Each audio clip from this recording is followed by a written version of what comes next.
Hello and welcome everyone. तपाईले preview video हेरिसक्नु भएको छ। यस्तो प्रकारको भिडियो चाहिँ अहिले ट्रेन्डिङमा रहेको छ र यो तिहारमा चाहिँ यस्तै प्रकारको भिडियोहरू तपाईले टिकटकमा अपलोड गर्नुभयो भने राम्रो हुनेछ।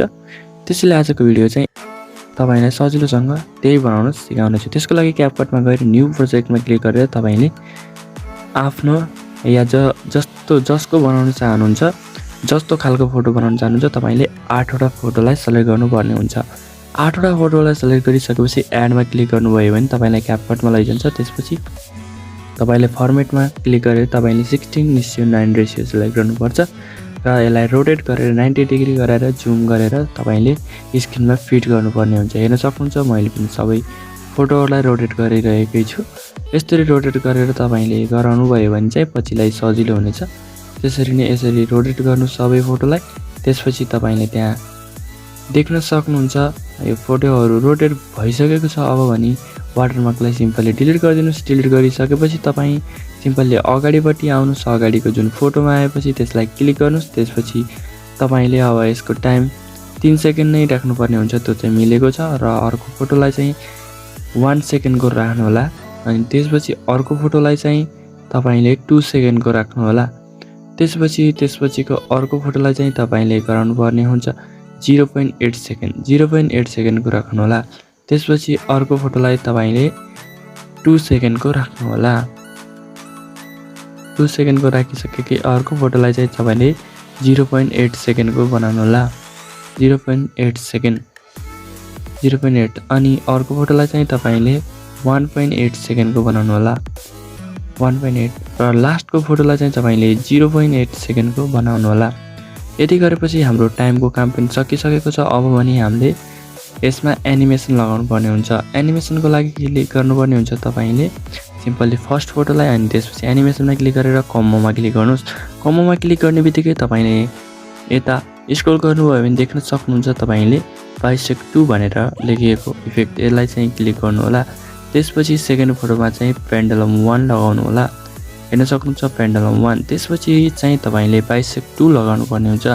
यसरी नै सुरुको फोटोमा बाइसेक्ट 2, सेकेन्डकोमा पेन्डुलम 1 गर्दै गर्दै तपाईले बाइसेक्ट 2 अनि पेन्डुलम 1 गर्दै गर्दै सबै फोटोमा मिलाउनु होला। यहाँ पनि हेर्न सक्नुहुन्छ। तपाईलाई सिम्पली भनिदिन्छु, जुन छोटो समयको फोटो छ त्यसमा चाहिँ पेन्डुलम 1 लगाउनुस् र जुन अलिकति भए नि लामो समयको फोटो छ त्यसमा चाहिँ बाइसेक्ट 2 लगाउनुस्। सकिहाल्छ हाम्रो एनिमेसनको काम। तपाईले अझै पनि बुझ्नु भएन भने चाहिँ यहाँ हेर्न सक्नुहुन्छ मैले कुन लगाइरहेको छु त्यही अनुसार मिलाएर लगाउनु होला। सिम्पली सानो फोटोमा जुन छोटो सेकेन्डको फोटो हुन्छ त्यसमा चाहिँ पेन्डुलम 1 लगाउनु होला। अब भने एनिमेसन काम सकिसकेको छ। अब भने हामीले इफेक्ट लगाउनु पर्ने हुन्छ। त्यसको लागि सुरुको फोटो छोडेर अर्को फोटो सेकेन्ड फोटोको सुरुमा आउनुस्। त्यसपछि इफेक्टमा क्लिक गरेर भिडियो इफेक्टमा क्लिक गर्नुस्। त्यसपछि तपाईँ डिटेल्समा जानुपर्ने हुन्छ। डिटेल्समा गइसकेपछि हेर्न सक्नुहुन्छ यस्तो प्रकारका तपाईलाई इफेक्टहरू देखाउँछ। तपाईले चाहिँ आफ्नो मन लागेको इफेक्ट लगाउन सक्नुहुन्छ। यसमा चाहिँ तपाईलाई जुन इफेक्ट मनपर्छ त्यसलाई सेलेक्ट गरेर तपाईले लगाउन सक्नुहुन्छ त्यो चाहिँ। अनि त्यसपछि तपाईले त्यसलाई चाहिँ फोटोको बराबर गर्नुस् र यसलाई कपी गर्नुस्।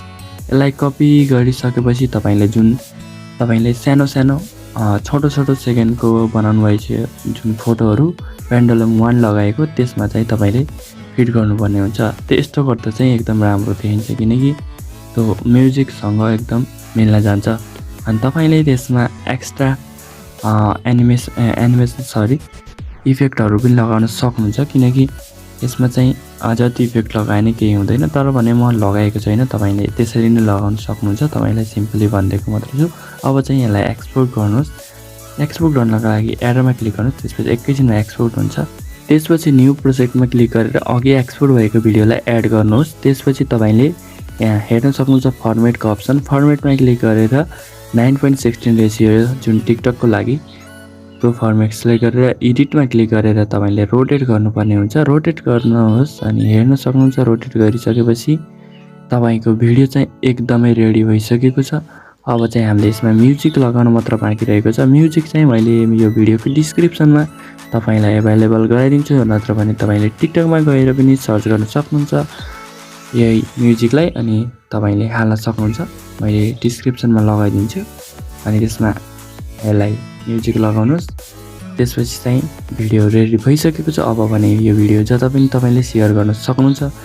आजलाई भने भिडियो यति नै। हाम्रो च्यानलमा नयाँ हुनुहुन्छ भने च्यानललाई सब्स्क्राइब गरेर यो भिडियोलाई लाइक गर्न सक्नुहुन्छ।